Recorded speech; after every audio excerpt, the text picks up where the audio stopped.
चलो जी गजल जी दोस्तों की नजर के इश्क दे किंज नतीजे होए ने शहजाद डोगर साहब इश्क दे किंज नतीजे होए ने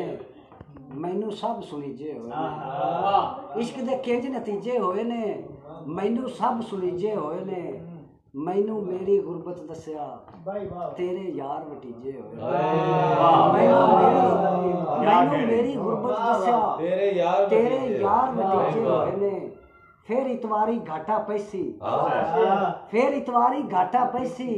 जिन्ने सुफने बीजे होए ते सदरा बुक्कड़ मार के रोइयां मेरे चाह खरीजे होए ते शेर वेख्या जे के ता पूरे करने पैसन जिन्ने साह लखीजे होए ने प्यासे तैथू सोन सुनखे मिट्टी विच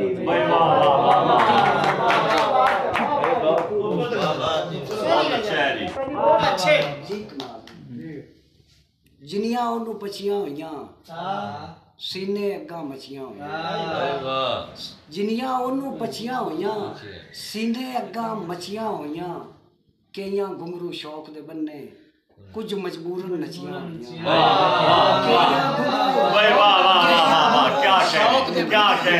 कुछ मजबूरन नचियां ते प्यासा जी ये तेरियां यादां मेरे लहू च रचियां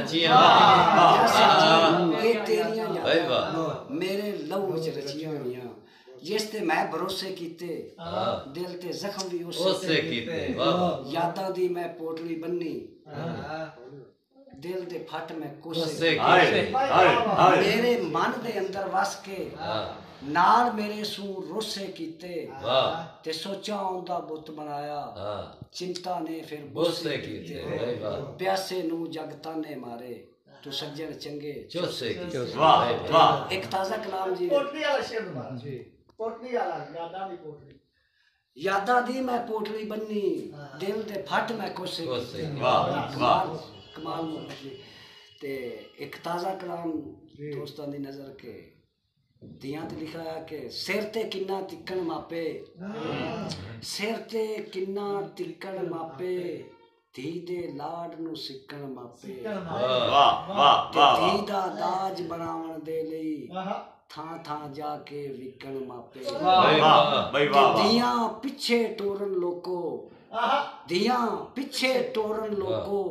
पहले रोना सीखन मापे क्या कह शेर देखे आसम भाई दियां पीछे टोरन लोको पहले रोना सीखन मापे ते लाडो गई नू किनवा दे लाडो